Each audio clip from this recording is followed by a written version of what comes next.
Laba diena, sveiki visi prisijungę šiandien prie mūsų nuotolinio renginio, webinaro, viešųjų pirkimų tema.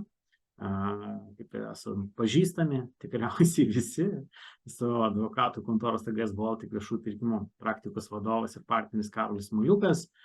Ir šiai dienai pasirinkau tokią temą susijusią su nacionaliniu saugumu pagrinde ir jo vertinimu viešuose pirkimuose, neatsitiktinai, kadangi turime ir naujausius viešųjų pirkimų įstatymų pakeitimus ir atitinkamai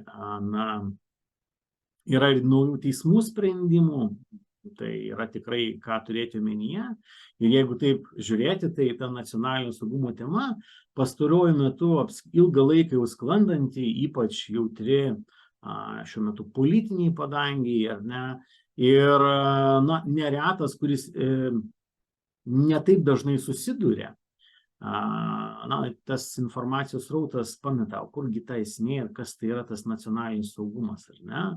Tai vienais atvejais mes kalbam apie valstybės grėsmes, valstybės interesą, pavojus krašto gynybai, kitais atvejais mes kalbam apie įvairių krizių valdymą, trečiais atvejais mes turim tuos atvejus, kai tiesiog nedraugiškos valstybės vienaip ar kitaip bando paveikti. Tačiau matyt, tam informacijos sraute neretai ir pasimeta esmė, kuri aktuali viešiesiems pirkimams, sandoriams, ar ne?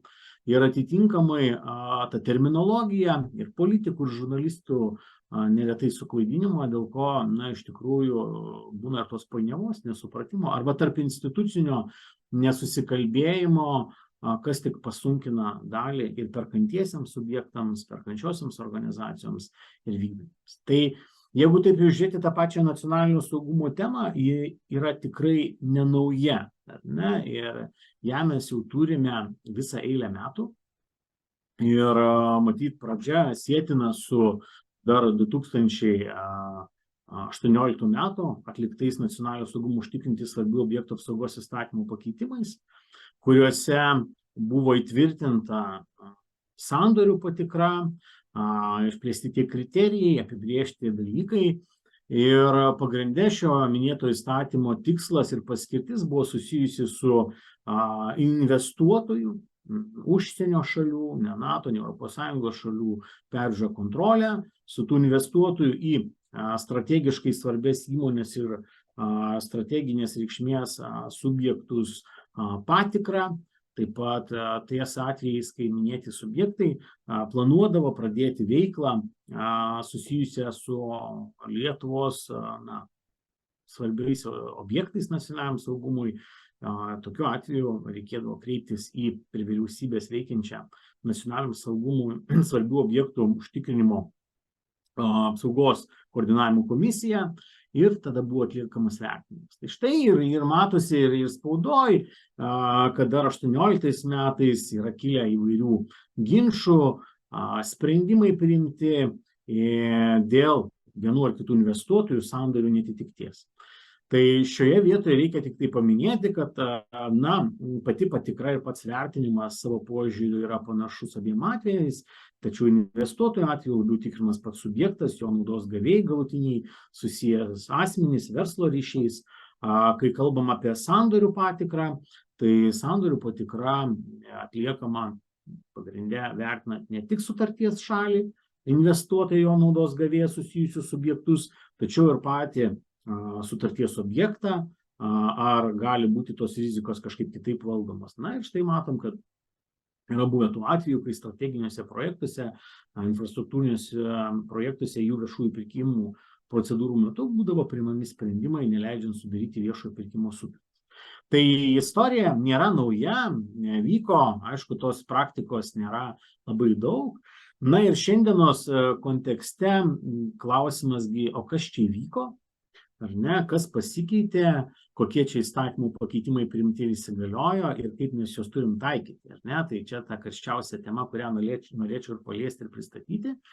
Tai vėlgi, čia be jokių komentarų ar vertinimų vienų ar kitų dalykų ir kadangi tai susiję konkrečiai su įstatymų leidėjo iniciatyva ir kaip matysim vėliau, tai spaudoje matom tą tokią temą, ar ne, apie tam tikrų grupės įmonių tariamą nepasitraukimą ar nesavalaikį pasitraukimą ar sunkumus pasitraukiant iš Rusijos, ar ne, ir spaudoje arba įvairių iniciatorių kalbėti apie tai, jau kaipgi gali tokie subjektai dalyvauti viešuose pirkimuose, juos laimėti ir ar tai atitinka nacionalinio saugumo interesus. Tai kažkaip ir jau kalbėjau prieš tai, ta nacionalinio saugumo ir juos atitinkančių interesų samprata valstybės požiūriu yra suprantama pakankamai plačiai, kaip ribojanti priemonė.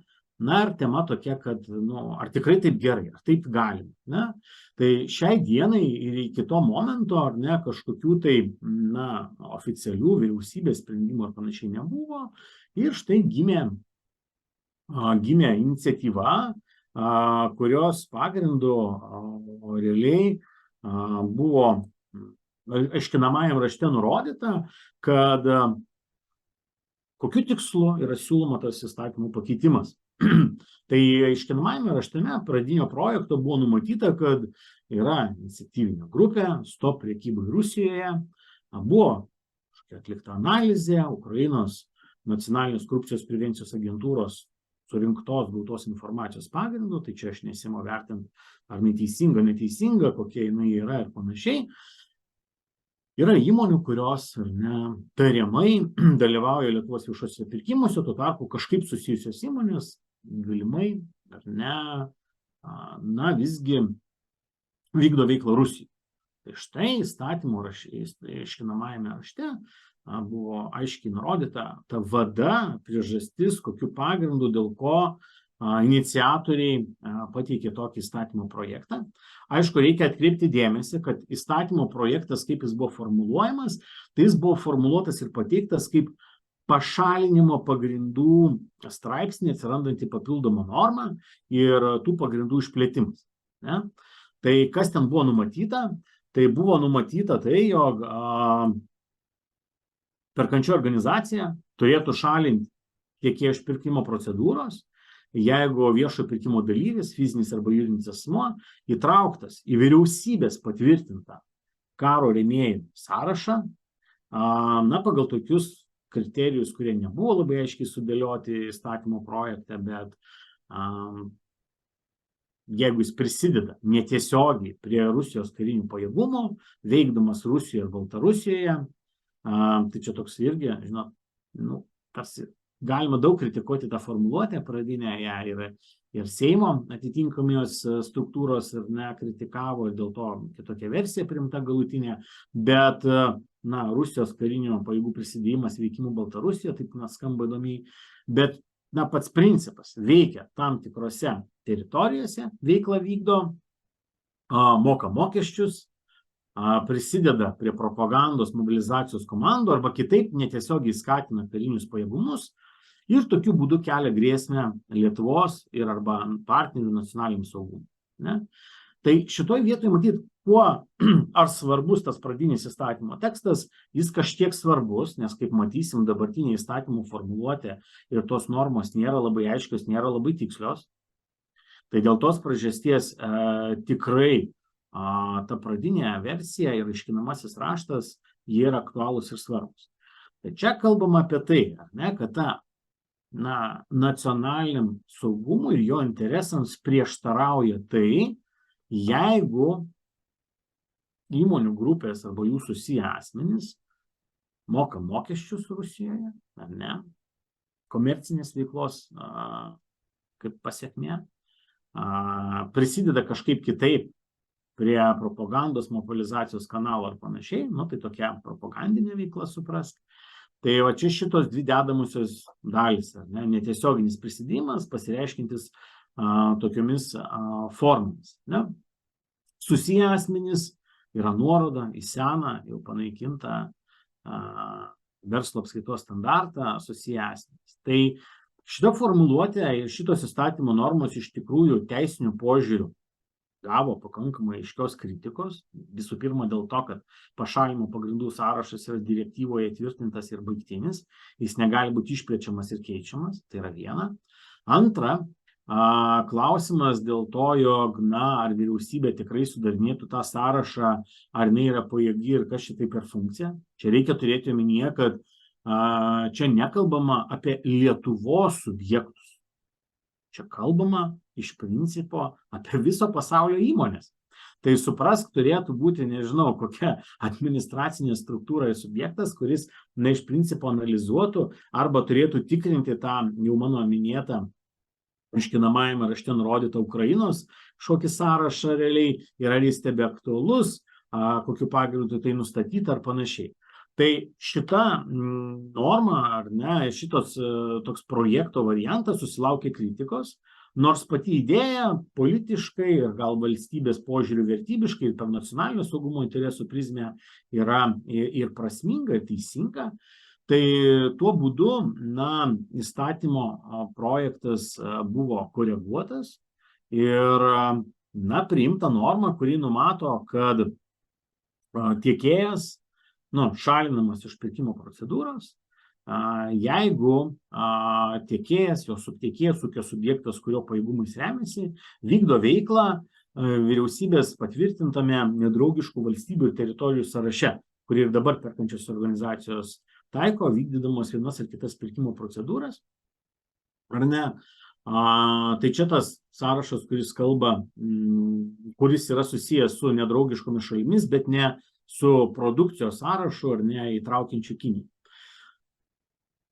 Ir tuo pačiu, aišku, šalinama ne tik, jeigu pats tiekėjas subjektas arba ūkio subjektas, kurio pajėgumais remiasi, bet tuo pačiu, jeigu tas tiekėjas yra ūkio subjektų grupės, bet kuris narys, ar ne, kai tos grupės kažkuris narys vykdo veiklą tose valstybėse, plus jeigu tas narys, vadovas, valdymo ar priežiūros organo narys ar kitas asmuo turintis teisę atstovauti tiekėjui, kontroliuoti jo vardu, sudaryti sandorius, jisai dalyvauja tie subjektai valdyme tos įmonės, kuri veikia tose teritorijose. Tai kitaip tariant, arba pats tiekėjas vykdo veiklą teritorijose, arba jis priklauso ūkio subjektų grupiai, kurios bet kuris narys, arba tą tiekėją kontroliuojantis bendras fizinis asmuo, ar ne, realiai jisai dalyvauja tokio subjekto valdyme. Tai čia pakankamai plati sąvoka, tik aišku, čia ką reikia turėti omeny. Tai dar prie vykdo veiklą prieisime tos sąvokos sampratos, jos aiškumo, neaiškumo arba tikslumo ir ką tai reiškia vykdyti veiklą, ne? Tačiau, kalbant apie tą, vadovas, valdymo priežiūros organų narys, tai čia viskas kaip ir aišku, ar ne? Iš principo, jeigu turi bendrus fizinius asmenius dalyvaujančius valdyme įmonės, tai ar iš tos įmonių grupės tai nekyla, ar ne, klausimų, bet kas tas kitas asmuo turintis teisę atstovauti, jį kontroliuoti, jo vardu priimti sprendimą arba sudaryti sandorį, tai šitoje vietoje iš tikrųjų gali kilti klausimų. Panaši formuluotė jau ir dabar yra naudojama įstatyme, kalbant apie, pavyzdžiui, teistumą, teistus asmenis, ar ne, kada tiekėjas turi būti šalinamas iš procedūrų dėl teistumo. Tai mano supratimu ir kiek teko analizuotis ir valstybės institucijų tam tikras neoficialias nuomonės, tai šiuo atveju, akcininkas neturėtų būti patenkantis į tą kitą asmenį, nes akcininkas nei kontroliuoja, nei sudaro sandorių, tokios kompetencijos neturi. Tai čia, galėtų nebent būti asmenys, kurie kitaip įtraukti į valdymą. Tai visų tų formų neminėsiu, bet čia neturėtų būti laikoma, kad kalbama apie akcininkus, ne? Tai klausimas, kas yra tas terminas ūkio subjektų grupė, tai man toksai dežavu, jeigu taip galima įsireikšti, kai buvo priimti pirmieji 2022 metų ir įsigaliojo balandžio mėnesį pakeitimai dėl būtent tų taip vadinamų sankcijų, ar ne? Tai šitoje vietoje lygiai taip pat buvo kontroliuojantis asmuo terminas, kurio nebuvo viešųjų pirkimų įstatyme ir buvo bandoma aiškinti, kad tai galimai turėtų būti suprantama pagal konkurencijos įstatymą, nors jokios aiškios nuorodos nebuvo ir buvo neaiškumas. Vėliau ta sąvoka kontroliuojantis asmuo atsirado. Tai dabar lygiai tas pats yra su ūkio subjektų grupe, kai tokios sąvokos,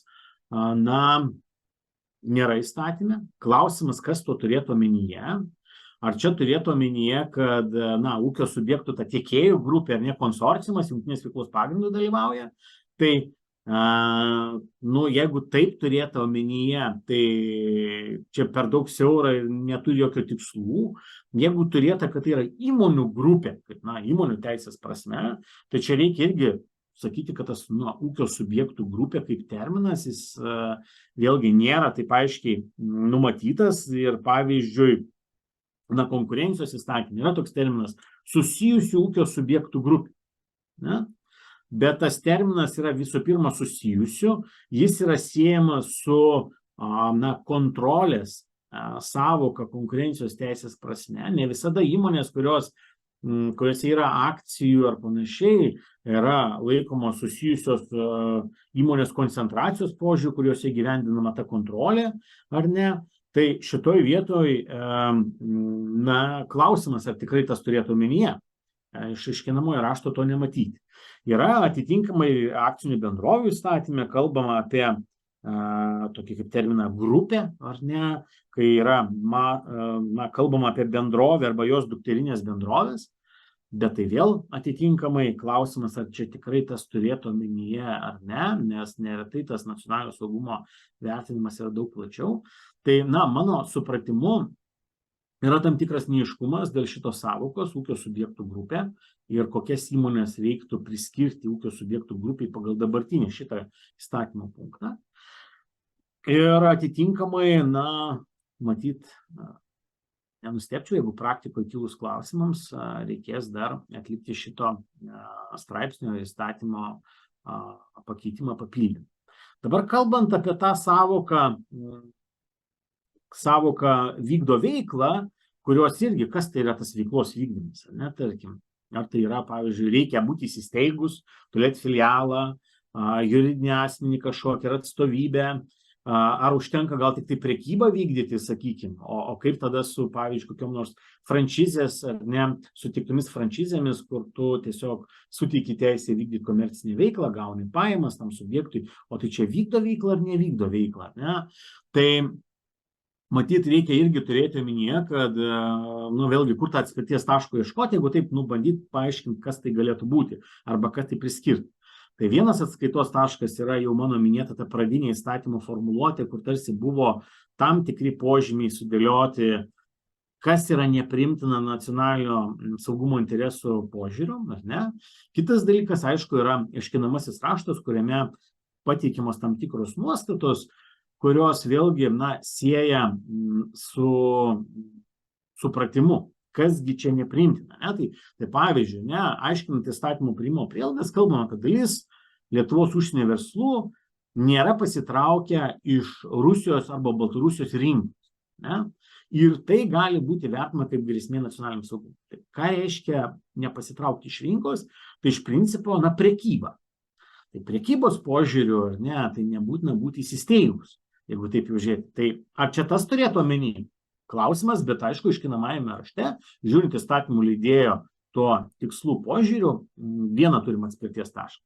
Toliau, tam pačiam aiškinamajame rašte yra cituojama 24 metų grėsmių nacionaliniam saugumui vertinimo ataskaita, ne, kad Kremliaus režimas griežtai kontroliuoja investuotojus, užsienio investuotojus, ne, dirbančius ne tik svarbiausiuose strateginiuose sektoriuose, tačiau Rusija dirbančių įmonių veikla turi atitikti Kremliaus režimo interesus, visą kitą panašiai. Tai čia jau kalba apie Rusijoje dirbančias įmonės.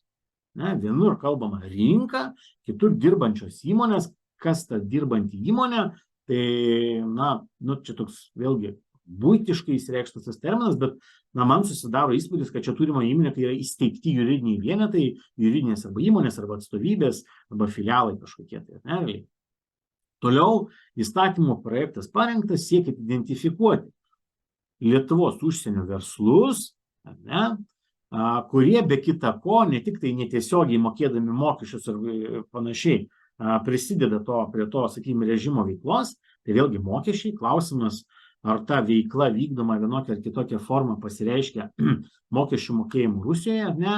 Gali būti argumentas, kad jinai neatitinka komercinės veiklos, nėra to subjekto, kuris kvestionuojamas mokami mokesčiai, ar ne, bet čia tuo pat išskiriama, o taip pat palaikomi ryšiai su Rusijos politikos vadovais, ar ne, kažkokios, sakykime, delegacijomis ir panašiai.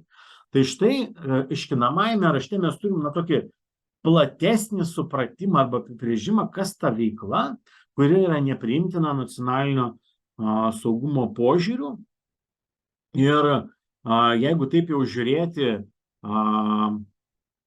siejantis vėlgi su tuo pasitraukimu iš Rusijos rinkos ar ne, tai čia vėlgi, matyt, aišku, aktyviausiai yra ir suinteresuoti Ukrainos ar ne, sakykime, suinteresuoti asmenys ir labai suprantama, tai yra atskiri, vėlgi, negaliu patikrinti, kiek tai yra pagrįsta, autentiška, grįsta, bet yra ir puslapį informacija, kur visa eilė tarptautinių korporacijų, didžiausių pasaulinių, kurių produkciją perka Lietuvos perkančiosios organizacijos, yra įtraukti tuose sąrašuose, bet ne apie tuos verslus kalba, apie tuos subjektus kalba.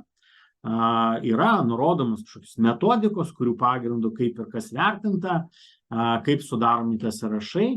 Nu ir štai tikrai, bent jau įdomumo dėliai pasižiūrėti, ne, tai tikrai čia didelis darbas padarytas. Klausimas yra iš tikrųjų, kiek tai aktualu, pavyzdžiui, mums taikant šitą normą įstatyminę, vertinant tą pačią atitiktį tiekėjo, gali būti aktualu, pavyzdžiui, tokie šaltiniai, kiek jie yra patikimi, ar tai nėra per sena informacija ir panašiai. Tai šitoje vietoje aišku, ką reikia turėti omenyje, kad pagal minėtą normą, kuri yra nurodyta, grįžau keletą skaidrių atgal, principas, kaip turėtų viskas veikti. Perkančio organizacija, dalyvaudama pirkime, jinai gaus tik deklaraciją. Aišku, dabar visi turim pareigą pakoreguoti pirkimo dokumentus, ar ne, turime nusimatyti šitos pagrindus ir atitinkamai procedūrų metu gausim tik deklaraciją, kur tiekėjas pasakys, kaip ir dabar esamų tų 45 straipsnio 2 dalies prim atveju atžvilgiu, kad aš neturiu šitų aplinkybių, aš netitinku šitų kriterijų. Ir viskas. Na, bet suprantam, kad klausimas, ar pareiginga arba nacionaliniam saugumui svarbiuose sektoriuose veikianti įmonė turėtų pasyviai visiškai, gavau deklaraciją ir gerai, nesvarbu veikti, tai yra viena. Antra, matyt, reikia jau suprasti, kad esant šitai normai, tai konkurentai tikrai tikrins.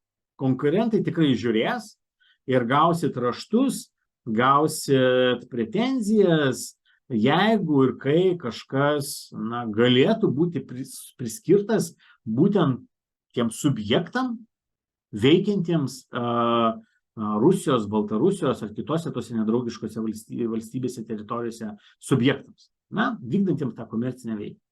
Tai šitoje vietoje reikia tikrai nenustebti ir tikrai bus tų klausimų, nes vėlgi tam tikrais aspektais ta prekyba jinai nėra uždrausta ir čia pusiau juokais, pusiau ne juokais, kaip pavyzdžiui, ir vakar per televiziją nerodė per žinias, kaip prie Baltarusijos sienos visa eilė, sakykime, automobilių prekiaujama. Tai ta prekyba galima, tik tai su kiek sankcijos neriboja, prekybos vykdymas yra galimas, bet čia jau mes einam sekantį žingsnį, ne?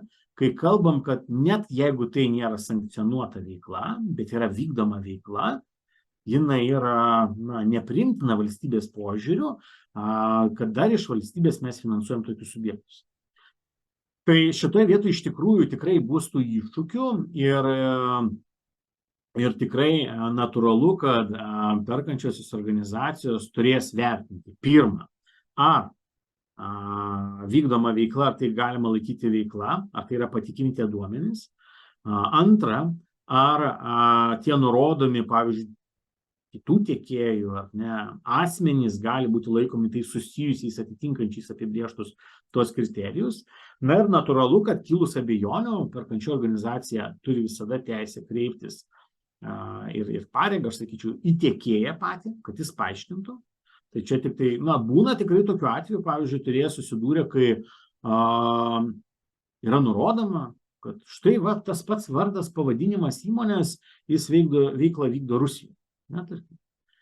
kaip taip gali būti, tai netitinka. Ir užklausus tiekėjas labai detaliai išsamiai paaiškino, kad jis yra pasitraukęs iš tos rinkos, tačiau buvo anksčiau sudaryta sutartis, kažkada už tai sumokėta, už to teisės naudoti vardą, prekės ženklą galėjimą. Ir šiai dienai nėra vykdomi jokie mokėjimai, yra numatyti baigtiniai tokių teisių turėjimo terminai, kada turės būti nutrauktas to vardo naudojimas, visa kita, bet tai ne pati įmonė, o ten kažkokios rusiškos, sakykime, įmonės ar ne, veikia po tuo prekės ženklu, ar ne identišku. Tai gali būti tikrai tų atvejų tokių ir logiškai paaiškinamų. Aišku, klausimas, kaip ta perkančia organizacija galėtų patikrinti, ar tai tikrai tiesa, ar ne, realiai. Tai matyt, čia irgi reikia nusiteikti, kad bus tų užklausų ir jų reikės konkrečiai būtent valstybės institucijoms ir kad jos padėtų perkančios organizacijoms taikyti šią normą. Aišku, pastaruoju metu, jeigu taip jau žiūrėti, turime tikrai nemažai bylų, kur mūsų kontora atstovauja, tiek civilinių, tiek administracinių, dėl jau esamų ir jau iki šiol buvusių viešųjų pirkimų įstatyme numatytų pagrindų. Ir natūralu kyla tam tikri klausimai, probleminiai aspektai, dėl kurių taikymo formuojam šiai dienai praktiką. O perkančiosioms organizacijoms neretai kyla klausimai, kaip tą taikyti, arba kyla kitos, sakykime, tam tikros prieštaros. Tai dabar buvę iki šiol tie 5 pagrindai, nekalbu apie pirmus 3, kur tam pakankamai aišku ir mano galva praktikoje mažiau tų problemų kyla, tačiau yra numatyta, kad jeigu vyriausybė yra priėmusi sprendimą patvirtinantį, kad tiekėjai, subtiekėjai arba ūkio subjektai, kurių pajėgumais remiasi, ar ne, ir su jais ketinami sudaryti sandorį netitinka nacionalinio saugumo interesų, tai kitaip tariant, kažkokiam kitam projekte, kitoj sutarty yra nustatyta ir nurodyta, kad su ta įmonė negalima sudaryti sutarties to strategiškai svarbaus projekto atveju, kuriuos privaloma tikrinti ir klausti prie vyriausybės veikiančios komisijos, nes tai netitiktų nacionalinio saugumo interesų, ar ne, tokiu atveju perkančioji organizacija gali atmesti paraišką ir pasiūlymą. Ką reikia atkreipti dėmesį, kad kai nusimatom pas save pirkimo dokumentus, o matyt, visi mes čia esame, jūs esat nusimatę tą pagrindą, tas nuostatas, čia nėra to, kad gali kreiptis, gali nesikreipti, ne? Dabar arba kaip kitaip sako tas nuogąstavimai, kad nėra ta informacija viešai prieinama, paskelbta, čia kalbam apie faktą, yra priėmusi sprendimą. Ne kad paskelbusi visiems, ne kad sudarytas sąrašas ar kitoks, sakykime, prieinantis tas informacijos šaltinis, bet yra priimtas sprendimas. Tai mes preziumuojam, kad ir su tuo tiekėjo sudaromi kiti viešieji pirkimai, ar ne, netitiktų nacionalinio saugumo interesų. 5 punktas kalba apie tai, kad perkančioji organizacija turi kompetentingų institucijų informacijos dėl tiekėjo, subtiekėjo arba ūkio subjektų, kurių pajėgumais remiasi, turimų interesų galinčių kelti grėsmę nacionalinio saugumo. Tai šitoj vietoj kalbam apie informaciją. Ne? Tai yra paprastai, nėra vyriausybės nutarimo, bet jūs šito konkrečiu atveju, bet jūs gavot kažkokią kitokią tokių formatų informaciją apie aplinkybės keliančias grėsmės arba netektį. Tai šitoj vietoj perkančioji organizacija gavusi tą, jinai irgi turi taikyti tą normą, jie vadovautis. Kas matyt gyvenime kyla ir klausimai, o tai kokia čia yra pareiga veikti aktyviai, ar ne? Ar turime kažkaip tai domėtis, ieškoti, tiekėjas pateikė deklaraciją. Ir viskas, ką mes dabar turim kažkur čia domėtis, ar tas tiekėjas, jo atžvilgiu yra priimti nutarimai, jis nemeluoja mums, ar meluoja. Ir čia labai praktiniai pavyzdžiai, kur mes irgi buvom susidūrę, kur klientas, gauna tą deklaraciją, jam pačiam net nekyla klausimų, bet, pavyzdžiui, prieš 5, 6, 3 metus, kaip pavyzdys, buvo tas vyriausybės nutarimas. Mes jį kaip ir žinom, bet čia iki įstatymo įsigaliojimo, tai dabar turim vadovautis nuo nutarimų, turim laikyti, kad tas tiekėjas visgi šalintinas iš pirkimo nurodytais pagrindais. nes deklaracija pateikta, ne? Tai šitoje vietoje vėlgi, reikia vertinti, kad jeigu informaciją mes turime, tai vėlgi ir tą pačią deklaraciją ir tos kitus duomenis vis tiek protingai per tą rūpestingumo principą reikia žiūrėti. Dar prieisim prie teismų praktikos pavyzdžių, kurie labai aiškiai indikuoja tokią aukštesnę pareigą perkančiai organizacijai. Tai aišku, pirmas šaltinis yra vieša informacija. Ir čia, kad nebūtų tokių atvejų, kaip čia gal ne su pačiais tiekėjais susiję, bet čia labiau su prekiam, ar nebūtų, kai perkančios organizacijos perka ir nesusimąsto, o kas čia negerai, ar ne viešų pirkimų būdų sudarytos sutartys, visą kitą, sakykime, preliminarios ar dinaminės sistemos, kas negerai, bet pati perkančio organizacija turi pasitikrinti visgi, ne, būti atidi. Tai šitoje vietoje, aišku, yra vieša informacija šaltinė. Tai nereikia kažkokio tyrimo didelio daryti, bet tų atvejų, kada vyriausybė priima nutarimus, nėra daug. Yra matyti subtiliau tada, kai jau mano minėti gal tie pavyzdžiai, kai yra atsakingų institucijų informacija surinkta ir su tam tikrom, pavyzdžiui, ministerijom, su tam tikrom perkančiosioms organizacijoms yra pasidalinta ta informacija apie jau mano minėtų subjektų, ar ne, sakykime, galimą netitikimą nacionalinio saugumo interesams. Ir perkančiosios kitos yra pašalinusios iš procedūrų, vyksta dabar teisminiai ginčai, o kita perkančio organizacija gal oficialios informacijos neseka ir nemato, ar ne? Tai čia yra niuansas. Kitas dalykas, kad jeigu jau turim įtarimą arba kažkokios viešos informacijos pagrindų kažkas užkliuvo, aš pateikiu pavyzdžius, štai kiek nedaug trunka, kai tu gali rasti tą informaciją viešai, ar ne, žiniasklaidai, kad gal kažkas yra negerai, arba yra vyriausybės nutarimai priimti. Tai yra vėlgi tas pats valstybės saugumo departamentas, yra antrasis operatyvinis tarnybų departamentas prie krašto apsaugos ministerijos, yra ta pati nacionaliniam saugumui užtikrinti svarbių objektų koordinavimo komisija, tai yra tie subjektai, kurie tikrai bendradarbiauja, pateikia atsakymus ir tą informaciją. Aišku, klausimas, kai Lietuvos tūkstančiai perkančių organizacijų, jeigu pradės rašinėti ir klausinėti, ar tas subjektas atitinka, netitinka, matyt irgi tai prasilenks.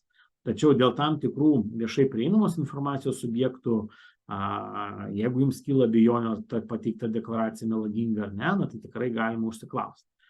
Čia matyti irgi yra toks, kaip sakyt, teisinio reguliavimo ir tarp institucinio nesusikalbėjimo dalykas, kaip taip gali būti, kad jeigu valstybės požiūrį tai yra taip svarbu, kad mes įstatymą keičiam, kad mes numatom labai aiškius kriterijus ir pagrindus šalinti iš pirkimo procedūrų, kaip gali būti, kad niekas nesistemina tos informacijos bent jau tiek, kiek, sakykime, apie vykstančius teismus, apie vyriausybės nutarimus, patį tą faktą kaip tokį, nesakykime.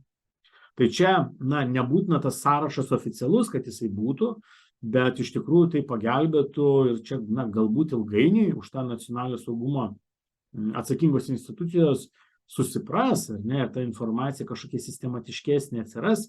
Čia imkim pavyzdį kaip tą pačią konkurencijos tarybą, kuri irgi tyria konkurencijos pažeidimus, dėl jų vyksta ir teisminiai ginčai ir visa kita, bet neskelbia tos savo sprendimus, tai yra viena. Antras, net jeigu jie neskelbtini, gali būti nuasmeninta, ten daug tos, sakykime, pačiuose nutarimuose konfidencialios informacijos, kas yra nevieša, arba pats faktas, kad tik tai buvo priimtas toks nutarimas dėl tokio subjekto, jau sudarytų prielaidą, sakykime, atsakingom perkančiosioms organizacijoms pasidomėti. Tai šiai dienai turim tokią tą situaciją, ir kaip atrodo iš šono, tarkim, aš paėmiau keletą pavyzdžių, sakykime, nuasmeninau, nes nėra mano tikslas kalbėti apie konkrečias perkančiasias organizacijas ar apie įmonės, arba, vėlgi, tuo labiau, kad ir teisminiai ginčai, matyt, vyksta ar panašiai, bet aš imu pavyzdį, nesakykime, matom, vienu atveju spalio mėnesį praeitų metų paskelbta viešai žiniasklaidoje apie vyriausybės sprendimus nepritarimą. Kita perkančia organizacija beveik už 300 000 sudaro sutartį praėjus 4 mėnesiam, ar ne, nežinojo. Galbūt jis nebuvo nusimato šito pašalinimo pagrindo, ar ne, šitos normos. Netikrinau, nežinau, galbūt, ne, bet, vėlgi klausimas. Kita perkančia organizacija, tai čia toks šviežesnis, ar ne, atvejis, tai yra birželio pabaigos, visai nesenas, prieš keletą dienų straipsnis, bet tuo pačiu matom, kad yra, ir sutartys, kurios dabar sudarytos šviežiai vykdomos, arba kurios tik dar sudarytos, bus vykdomas ir panašiai dar ilgesnį šiek tiek laiko. Tai čia reikia turėti omenyje irgi, kad jeigu paaiškėja tos aplinkybės jų egzistavimas sutarties vykdymo metu, tai yra viešųjų pirkimų įstatyme irgi norma, kuri kalba apie tai, kad perkančioji organizacija neturi vertinti, ar nereikia nutraukti tos sutarties, ar mums reikia pirkti iš tiekėjo, kuris valstybės požiūriu gal neatitinka nacionalinio saugumo interesų. Irgi įstatymų norma yra.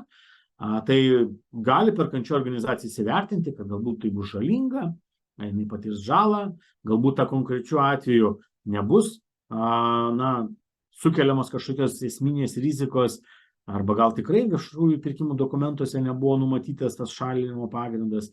Tai vėlgi, bet, bent jau įsivertinti. Aišku, praktikoje kyla ir kitų klausimų, kaip sakau, kaip pavyzdys, ar galima šalinti minėtais pagrindais, tarkim, tokie klausimai tikrai kyla, netgi institucijos tam tikrą nuomonės buvo teikusios, kad tai čia taikoma, kaip nurodyta ankstesniai normai, tik tai tuo atveju, jeigu yra subjektai pirmam ir antram punkte 45 straipsnio antros prim dalies. Kitaip tariant, tai yra tiekėjai, subtiekėjai, ūkio subjektai kontroliuojantis ar ne, kurie yra įsisteigę arba turi kontroliuojantį asmenį iš Rusijos arba tų nedraugiškų šalių, tai tik tada taikomas šitas punktas. Tai man iš karto tokia prieštara jau pirmą mintį tokia net išgirdus buvo, kad tikrai netoks tikslas šios normos, nes jeigu jau būtų taip, kad jis yra įsisteigęs arba jo akcininkas įsisteigęs reziduojantis Rusijoje, tai ir taip šalintumėm pirmo antro punkto pagrindu. Tai čia visai ne tas. Tai iš tikrųjų, ir teismai civilinėse bylose dėl viešųjų pirkimų procedūrų patvirtino šitą poziciją ir paneigė tokius tiekėjų gynybinius argumentus, ir pačios institucijos teikiančios išvadas irgi patvirtino, kad visgi taip, įstatymas turėtų būti aiškinamas būtent tokiu būdu, o ne taip iškreipiant jo esmę. Tai yra viena. Antras dalykas, iš tikrųjų, natūraliai kyla klausimas, ir toks teisinių požiūrių gali būti klausimas, ar aktualūs seniau, dar iki priimant minėtus viešųjų pirkimų įstatymo pakeitimus, priimti ir įsigalioja būtent pakeitimai. Tai šitoje vietoje, tikrai ta diskusija tokia buvo ir teismai bylose vertino, bet pasisakė visgi, kad sprendimu yra konstatuota netitiks nacionalinio saugumo interesams, tai niekur nedingo. Šitas ir tas pats juridinis faktas, vien dėl to, kad jis kažkiek seniau yra priimtais nutarimais konstatuotas. Tai šitoje vietoje aktualūs ir tie nutarimai, kurie priimti iki šiol, tai imkim nuo 18 metų grubiai visą tą istoriją, kurie buvo vertinti ir nagrinėjami. Taip, kitas dalykas tada tokiuose bylose, koks kyla klausimas, tai sako, žiūrėk, jeigu mes čia kalbam, ir ypač jau po to, kai vyriausybė priima, vyriausybė priima tą nutarimą, dėl jo vyksta administracinis ginčas, administraciniuose teismuose, tai tiekėjai paprastai, ką sako, tai žiūrėkit, su Rusija praktiškai visi turėjo santykius. Su Baltarusija vystyti verslą buvo tam tikrų metų netgi valstybinė kaip ir pozicija ar skatinimas, to bendradarbiavimo, kol aišku nepasikeitė ta geopolitinė situacija ir politinė padėtis. Tai šitoje vietoje, ką reikia turėti omeny? Kelis aspektus. Čia labiau galbūt verslui, bet ir teismų praktika aiškiai sako, kad ryšiai su užsienio valstybėm, jų juridiniais asmenim, kurie kelia riziką, yra tam tikra prasme nepašalinama aplinkybė, priežastis. Tai kol tas subjektas, tol tas akcininkas yra, kuris turėjo ryšius, pavyzdžiui, ar ne, tai tol tas subjektas ir konstatuotinas. Nesvarbu, kad tai yra praeities faktas. Tačiau tuose ginčiuose praeitie tikrai vertinto 2014, 13, 15, iki 18 metų netgi įprastai tos aplinkybės, kurio pagrindu priimami vyriausybės nutarimai ne dabar. Pavyzdžiui, vienoj pakankamai sąlyginai nesenoj byloje, kuri šiais metais išsinagrinėjo, atstovavom laimėjom, tai ten ta situacija tokia buvo. Vertinti faktiškai 2016 metų santykiai, ryšiai, verslo sandoriai ir panašiai, tame tarpe. Ir tai buvo konstatuota kaip rizika keliančios aplinkybės. Kitas aspektas, kampas, kurį reikia matyti jau labiau gal verslui turėti, kad viena vertus, ne kiekvienas verslo ryšys ar santykis lemia neatitikti nacionalinio saugumo interesams ir draudimo sudaryti viešo pirkimo sutartį, ypač jeigu šiai dienai nėra to aplinkybių, jos išnykusios pasikeitusios.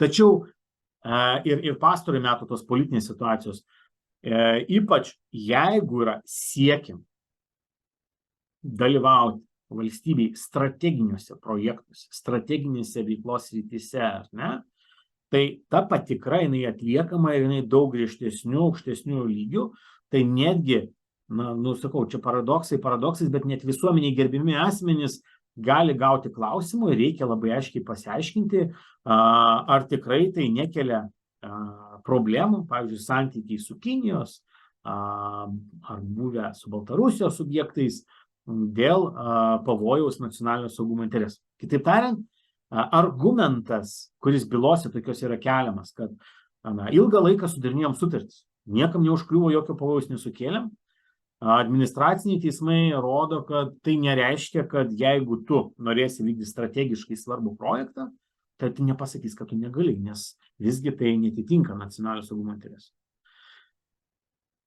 Kitas toks paminėtina byla ir pavyzdys, kaip tam laike kuo ta byla įdomi, visų pirma, viena iš tų retų, kur aukštesnės instancijos, šiuo atveju aukščiausias teismas nagrinėjo dėl nacionalinio saugumo. Kitas aspektas, kuris parodo tą atidumo ir pareigos vertinti kartelę. Ne? Tai čia buvo ta situacija, kai dar pagal senesnės procedūras iki įsigaliojant minėtiems pakeitimams buvo vykdomi pirkimai. Buvo keliami klausimai nelaimėjusio tiekėjo dėl grėsmės nacionaliniam saugumui, jo nepriekaištingos reputacijos. Perkančioji organizacija be abejo, kadangi netaikė tų kriterijų, tai jinai realiai atmetė tas pretenzijas, bet tuo pačiu lygiagrečiai kreipėsi į atsakingas institucijas. Ir suprask, ginčas judėjo savo linkme, tuo tarpu tas nacionalinio saugumo aspekto vertinimo kampas jis lygiagrečiai vyko. Tai ką įdomaus šitoje vietoje pasisakė ir teismas, viena vertus jisai atmetė ir pripažino nepagristais žemesnės instancijos teismų poziciją ir vertinimą, kad čia galima formaliai kažkaip vertinti procedūriniu aspektu, neišeiti už ginčo ribų, nes ką aukščiausias teismas sako, žiūrėk, įstatymų leidėjas, priimdamas įstatymus, įtvirtindamas šias normas, suteikia ypatingą dėmesį, ypatingą svarbą nacionalinio saugumo vertinimui. Iš principo, procesiniais kažkokiais tai tokiais argumentais, ignoruojant netitinka nacionalinio saugumą, neturėtų būti einama tuo keliu. Kitas dalykas, kad pagrindas teismui spręsti ir vertinti, jam suteikta diskrecija, teisė, vertinti tą atitikti nacionaliniam saugumui. Tai čia tai tada aktualu, kai mes nekalbam tą situaciją, kur vyriausybės nutarimas priimtas, gal net ir teismai pasibaigia administraciniai bylos, administracinės ir, pasisakyta, ar tai pagristai, nepagristai buvo nustatyta, bet yra galimos situacijos, kur pateikiamos išvados, nuomonės ir atitinkamai, gali būti tam tikrų požiūrių kvestionuojama, ar čia yra, ar nėra. Ne? Tai teismas tą tarsi turi teisę žiūrėti ir kas svarbu, tas vertinimo arba atidumo pareigos standartas, jis siejamas ne su kažkokiu akivaizdžiu įrodytu tuo riziką pavojam, bet su pagristom abejonėm. Tai rodo tam tikrą perkančiosios organizacijos sprendimų peržiūros kartelę, šiuo atveju įvertinant ypatingą dėmesį nacionaliniam saugumui. Tai kai kalbam apie tai, kad, pavyzdžiui, ar tikrinti, netikrinti, jeigu gausit pretenziją tiekėjo, tai šita teismo tokia lato nutartis tarsi indikuoja, žiūrėkit, jeigu mums iškėlė abejonės, mes neturėtumėm apsiriboti tik tai pasakymu, mums deklaracija pateikė, mums nekilo abejonių, dėl to atmetam pretenziją. Jeigu tą pačią arba panašų standartą laikyti, jeigu mums nurodė kažkokias bent jau, ne šiaip, kad, mes manom, kad netitinka nacionalinio saugumo, bet jeigu pateikia kažkokias galinčias abejonės sukelti aplinkybės ar panašiai, pavyzdys būtų į tą, sakykime, ukrainiečių ar nesukurtą saitą dėl verslų, arba kažkokias kitas aplinkybės iš viešos informacijos, publikacijų ir panašiai, tai mano vertinimu perkančioji organizacija turi pradėti arba kreiptis į kažkokias institucijas ir pasidomėti giliau šitą temą.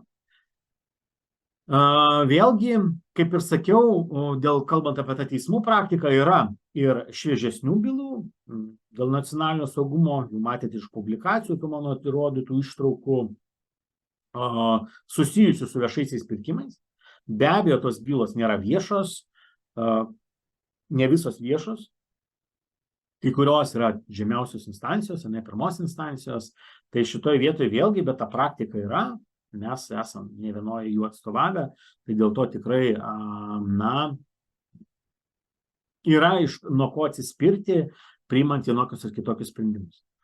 Apskritai, matyt, šitoj temai naudinga labai trumpai pakomentuoti, o kaipgi vykdomas, kaip atliekamas, kad geriau suprasti tas nacionalinio saugumo interesams atitikties vertinimas. Ne? Kas tai yra?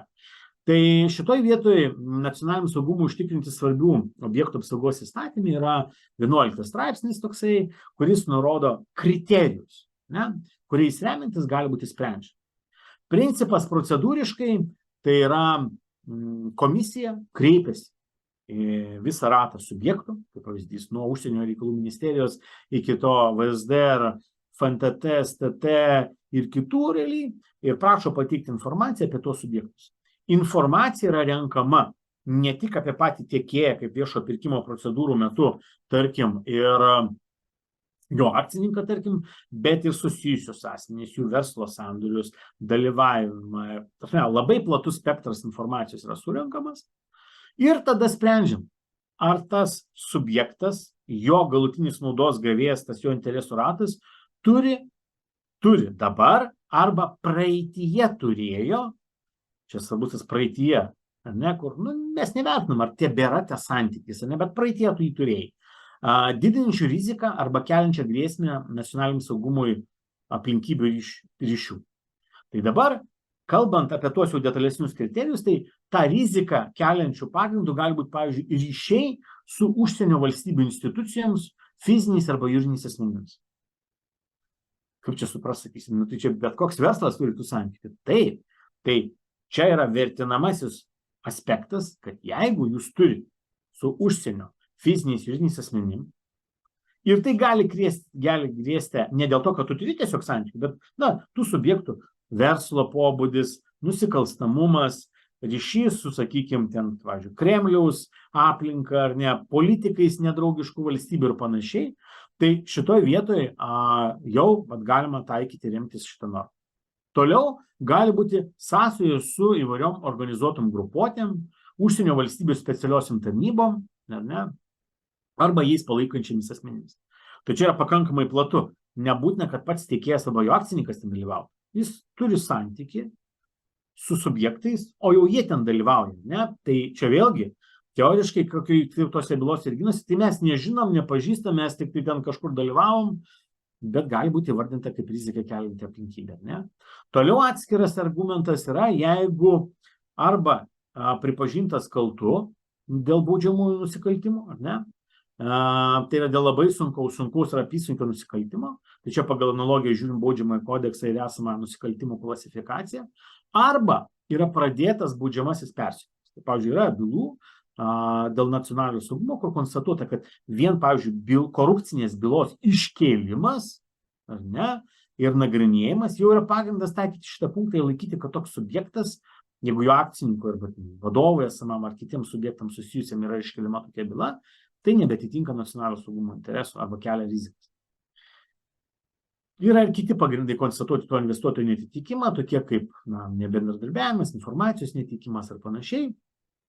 Arba yra kitų pagristų duomenų dėl investuotojo rizikos, dėl netitikties saugumo interesų. Na tai štai, nacionalinio saugumo svarbių objektų apsaugos koordinavimo komisija surenka visą informaciją iš institucijų, turi šitos kriterijus ir vertina šitoje vietoje, ne? Ar tai gali būti valstybės ir to nacionalinio saugumo interesų požiūriu atitinkantys šitos kriterijus ar ne atvejai, ar toks investuotojas kelia riziką nacionaliniam saugumui, turi ryšių su Rusija, Kinija, strateginių, sakykime, projektų atveju, ar ne, arba kažkokio nusikalstamų pasaulio ir panašiai.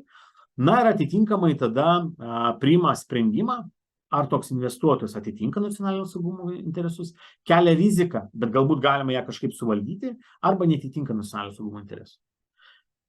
Ir tada jau šito tokios išvados komisijos pagrindų vyriausybė priima atitinkamą nutarimą. Tai kaip atrodo tas, sakykime, procesas iš vidaus, ar ne, kurio jau pagrindu arba girdim tos nutarimus, arba atitinkamai gaunam iš institucijų informaciją, kaip pagrindą laikyti net.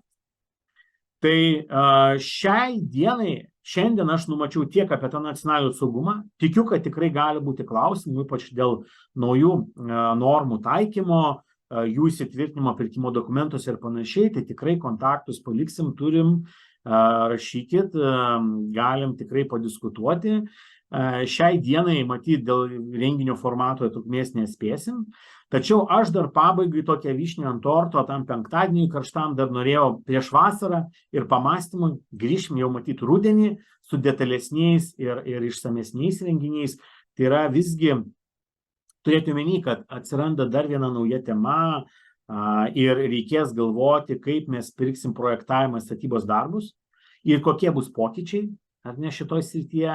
Tai čia nekalbėsiu apie tą teismų praktiką, kuri per vasarą dar pasipildys dėl savų jėgų, savų pajėgumų tiekėjo patirties to vertinimo, apie tai daug kalbėta, yra ir renginiuose, ir mokymuose, ir tikrai dar bus kalbama, bet ir vasarą numatoma daugiau aukščiausio teismo nutarčių šitomis temomis. Bet čia yra kita tema, ar ne? Keičiasi statybos įstatymas, jau pakeistas jis yra, tik yra atidėtas įsigaliojimas nuo lapkričio 1 dienos ir dar nėra visų poįstatyminių teisės aktų, statybos techninių reglamentų. Ir ten kas atsiranda, jau jeigu daugelis kas žinot, kas ne, tai yra atsiranda kitoks projektavimo procesas. Jei šiandien daugeliu atveju pirkimai būdavo taip, kad mes turim techninį projektą ir perkam statybos darbus kartu su darbo projektu, ar ne, tokia eiga realiai. Atitinkamai statybą leidžiantis dokumentai gaunami, techninio projekto pagrindu ir panašiai. Tai šiai dienai keičiasi iš esmės visas šis procesas ir kaip yra dabar priimta įstatymė, mes kalbam apie projektinius pasiūlymus. Ir dabar turėdavom projektinius pasiūlymus, bet dabar jie bus kitokios apimties, jų turinys artėja prie techninio projekto turinio. Juose turės būti architektūros, infrastruktūros, želdinių, kiti aplinkos ministro, net tuose poįstatyminiuose aktuose sferose nurodyti sprendiniai ir jų detalumas. Ir jų pagrindu yra kreipiamasi dėl statybą leidžiančio dokumento. Aišku, šito statybą leidžiančio dokumento pagrindu dar negalima vykdyti statybos darbų, nes tam, kad vykdyti statybos darbus, reikia turėti statybos, pagrindą, pagal ką mes darysim tą statybą, tai yra techninį darbo projektą. Nebelieka tokio dalyko kaip techninis projektas ar darbo projektas atskiri, yra techninis darbo projektas. Ja? Ir šitoj vietoj realiai jau turint tą techninį darbo projektą, atlikus papildomus pranešimus informacinės sistemose atsakingoms institucijoms, jau tada prasideda statybos procesas, statybos darbai. Tai čia kas yra svarbu matyti, turėti omenyje, kad yra reglamentuotas pereinamasis laikotarpis, bet vėlgi su specifinėm sąlygom, specifiniais reikalavimais. Jeigu jau dabar vyksta projektavimas pagal seną tvarką ir procesą, bet jisai nėra begalinis, ten tu turi tam tikrais etapais tam tikrus dalykus pradėti arba atitinkamai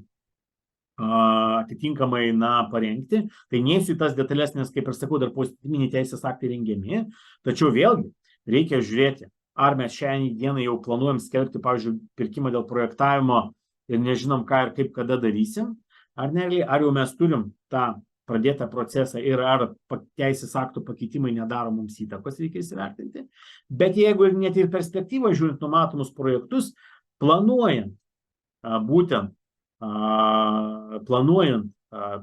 infrastruktūros projektų vykdymą, darbų atlikimą ir jų eigą, reikia turėti omeny, kad čia galimos kelios alternatyvos, matyti, jeigu taip jau grubiai imant, tai yra būtent visų pirma, pirmo etapo atlikti visą tam tikrą projektavimą, tai yra projektiniai pasiūlymai, tada, kad pirkimą vykdyti jau to projektinių pasiūlymų pagrindu, kas teoriškai manoma, priklausomai nuo objekto sudėtingumo ir panašiai, reikia užsakovo reikalavimų, bet pakankamai detalesnių nes vien projektinių pasiūlymų neužteks nupirkti statybos darbus šiai dienai pagal tokį numatomą reguliavimą, tai užsakovo reikalavimų, specifikacijų detalių.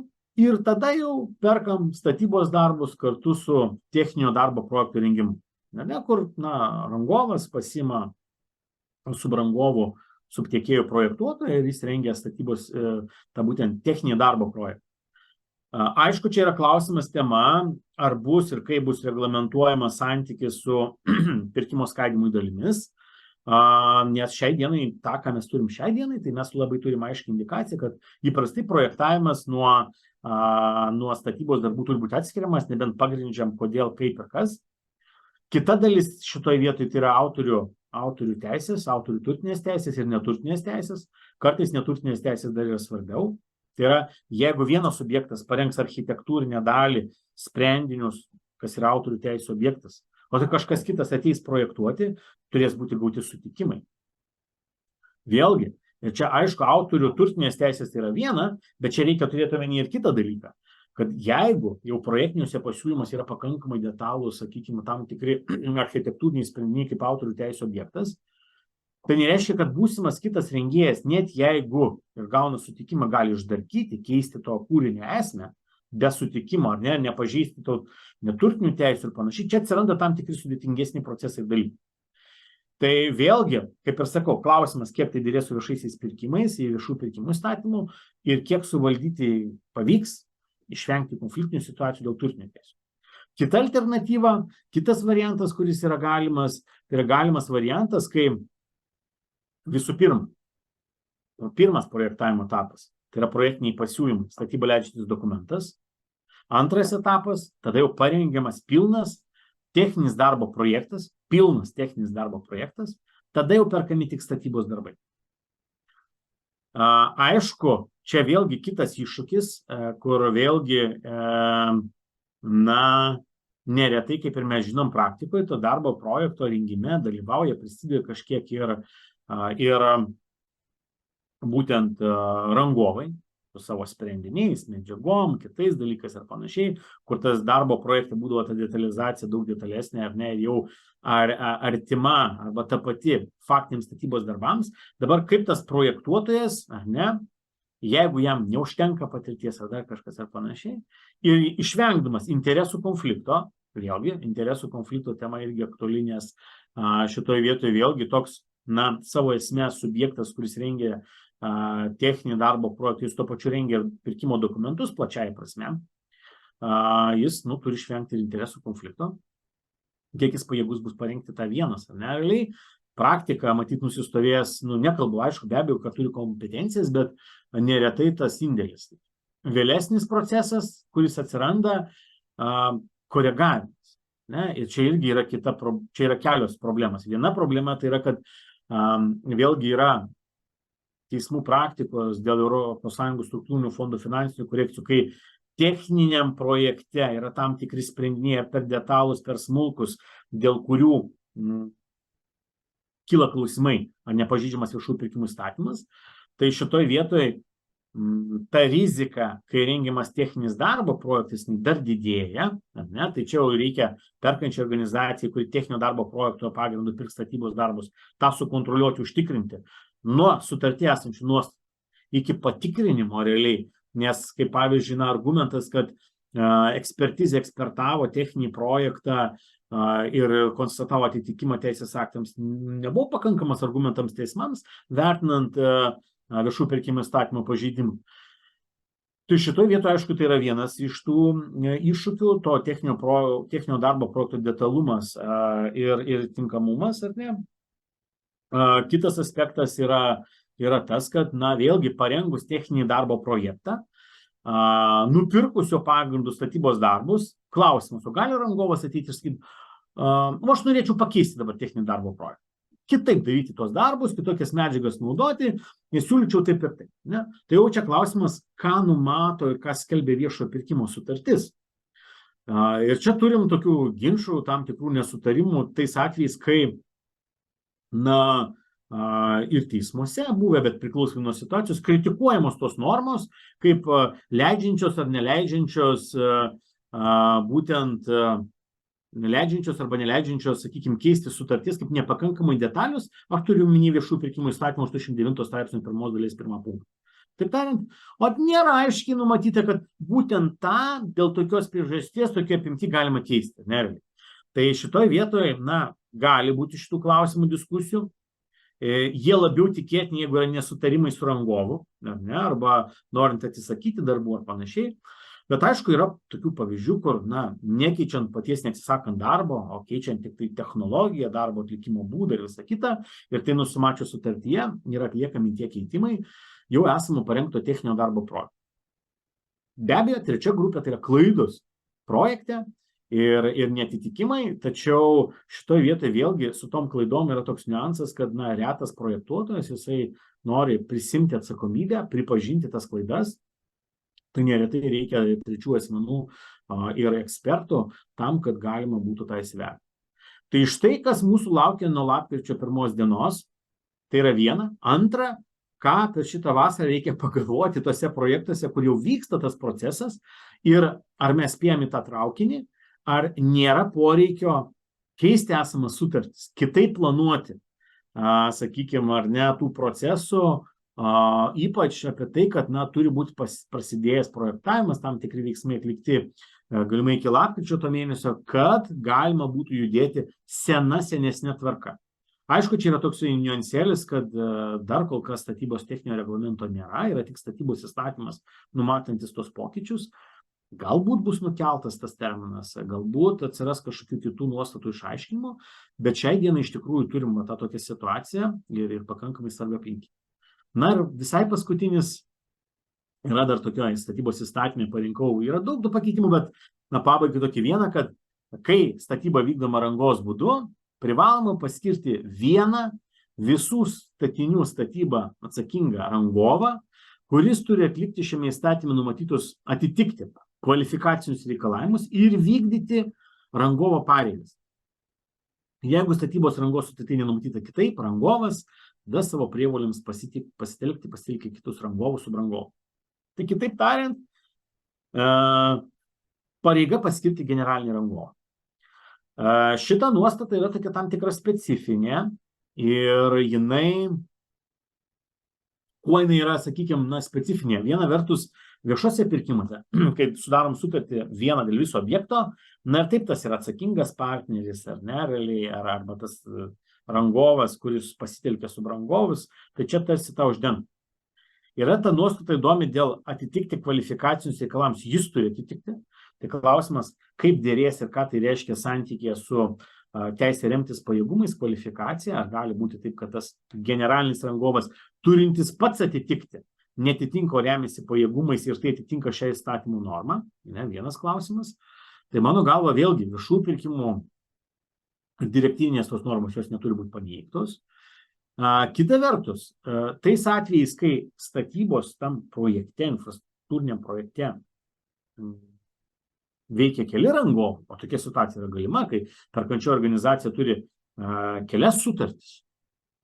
Tada įsijungia šitas įdomesnis momentas, kad tarsi įstatymas paskiria, įpareigoja kažkurį iš jų paskirti pagrindinių. Tai va čia toks, irgi, matyt, čia reikės dar išsiaiškinti šitą normą, dėl jos gal ir išaiškinimų kažkokių bus, arba gal bus adaptuojamos ir tos pačios statybos darbų ar projektavimo gairės, tačiau tikrai šitą normą, mano supratimu, jinai turėtų įsijungti tais atvejais, kai pagal tą patį, pavyzdžiui, projektą dirba keli rangovai ir statybos įstatymas įpareigoja kažkurį paskirti vieną kaip atsakingą. Tai štai tokie įdomus yra daugiau tų pakeitimų, statybos įstatymų pakeitimai, apie kuriuos jau detaliau matyt pakalbėsim kituose renginiuose vasaros pasibaigus vasarai. O šiandien aš noriu tikrai visiems padėkoti. Jeigu turit ar parašėt klausimus mums čate, tai mes jos atsiminsim, sugrįšim. Jeigu turit klausimų arba kils klausimų tiek dėl nacionalinio saugumo, tos normos taikymo, pirkimo dokumentacijos pritaikymo ar panašiai, tai tikrai duokit žinoti, susisiekime, pabendraukime. O šiandien noriu padėkoti, palinkėti gero savaitgalio, gerų orų ir iki kitų susitikimų. Iki.